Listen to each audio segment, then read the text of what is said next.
Here we have the materials we're going to need to make our Gada. So first of all, you can see here we have a handle. This one is a 48-inch post hole digger handle. This one's made by Ames True Temper. It's the one that I prefer personally. We're going to need, here we have 2 pieces of threaded rod, which is a bit like screw, except they're thicker and they have no ends. A screw will do just fine.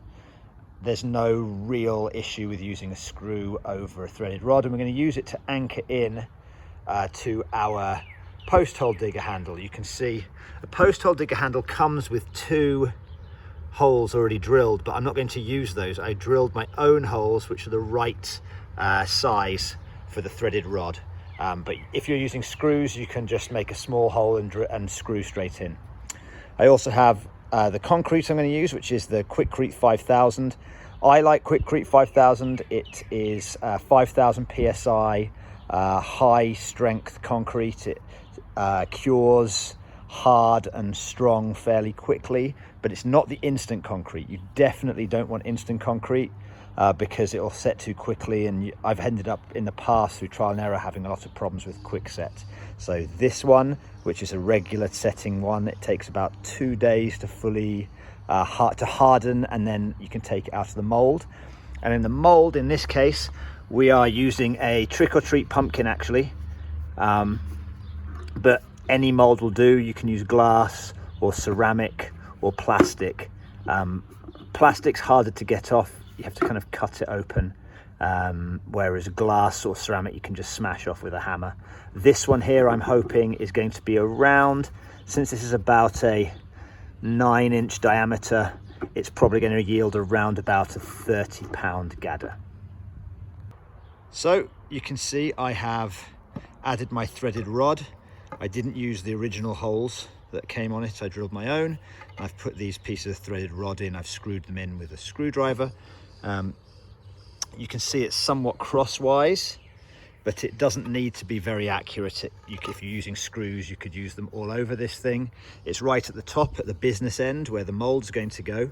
You'll also notice I didn't put them in really close to the end. I want to leave a bit of space towards the bottom of the Gada, and they're kind of in the middle of where the mold will be. I've known from experience that if I put them in too close here, near the end, sometimes you get concrete cracking and various issues with that too. So that is the handle ready to go. So I've put the concrete into a mixing tub. I used to use a bucket for a long time, and then I decided to make my life a lot easier by buying one of these. They're very easily available from a hardware store. So I've put the concrete in. I actually eyeballed it, but you can put it into the mold you're going to use to sort of measure it out. And then the other thing I've added are fibers. These are just pieces of string essentially, which I add into the concrete, because if any micro cracks appear, the fibers will hold the Gada head together. If there's anything seriously structurally problematic with it, then they won't do that much, but they will definitely stop small fractures happening and just help hold the whole thing together a little bit better.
Okay, so after having mixed the concrete with a shovel, use this trowel to put it into the mold. You'll notice I don't want it too wet and I don't want it too dry.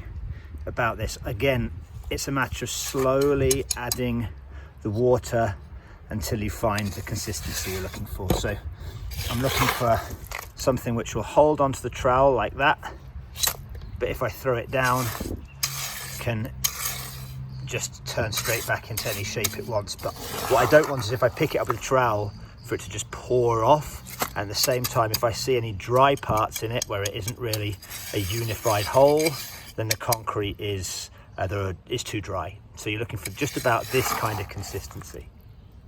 Okay, so I'm now going to fill up the mold where I'm going to let the Gada cure.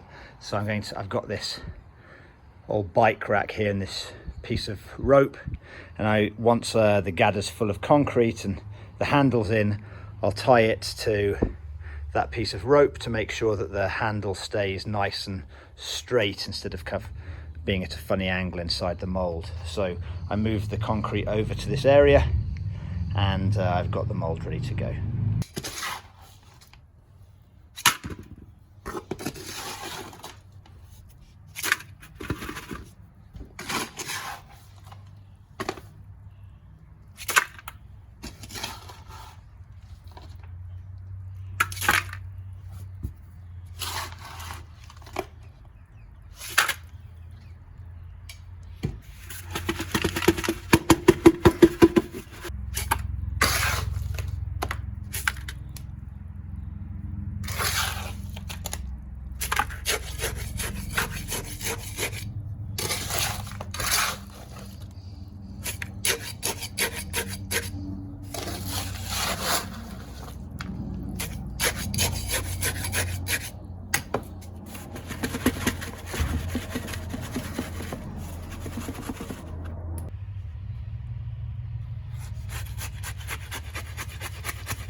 The Gada is now tied up, you can see, to this bike thing, and here we've got the handle in there. You can see before I was using the handle to kind of shake out some last bubbles. The top's going to get a lot of water gathering on top because the heavier material will settle and the water will get pushed to the top as it cures.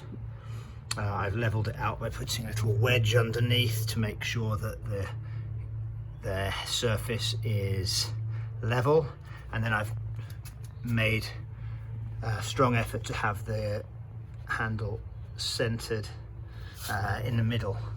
You'll notice as central as possible to make the weight bias actually work. So now this will sit here for about 2 days, and after 2 days I will cut it open and then leave it for another 2 days to fully set. 2 days into the curing process, you can see the top's hard and the mold's coming away from the concrete a little already, so I'm pretty confident that we can get into this. So we're going to now cut this off with some metal snips and a craft knife.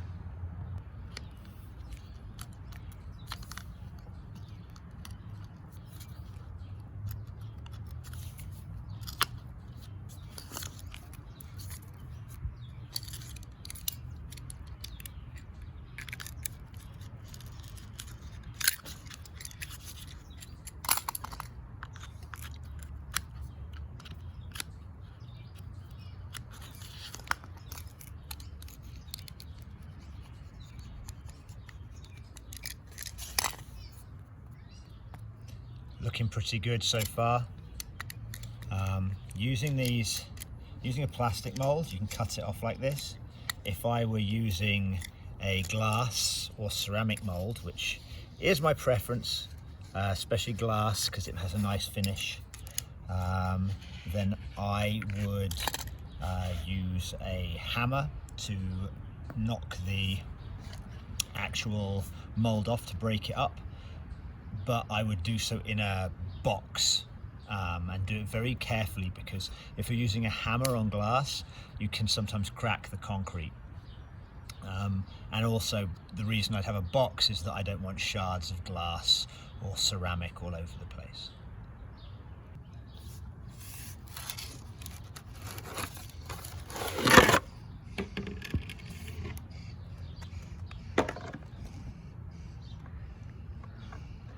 So you can see it's looking pretty good. It's still a little powdery here, and it'll have some powder on the Gada for the next few days and even once it's done. But what we need to do now is leave this for a further 2 days outside of the mold, and it will harden further, cure further, and become even more solid.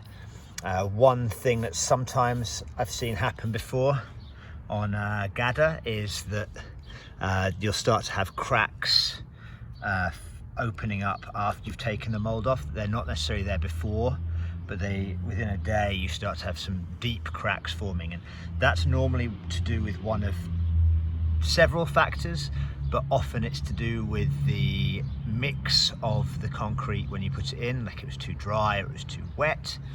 And also it can do with the temperature. You shouldn't be trying to cure concrete in anything below freezing, and really you want to have moderately nice temperatures. So you want to be in the 60s Fahrenheit or 20 centigrade and upwards in order to get a good cure on your concrete. So here is the finished product.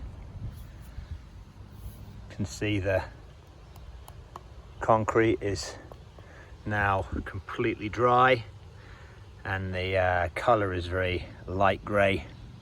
It's a very solid piece of concrete. It will continue to cure for essentially the next month, getting harder and harder, but it's ultimately at this point reached as hard as it needs to be, and any further curing is not really something that you need to be concerned with. So there you have it. This will now go into a paint job. It's got kind of cool pumpkin head, so it'll probably end up being painted like a pumpkin and then given away to its new home.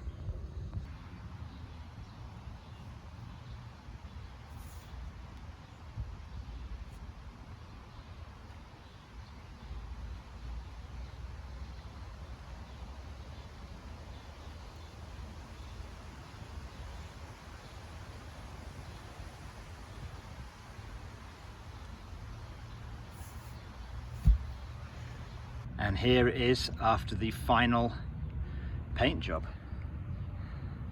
Little pumpkin head.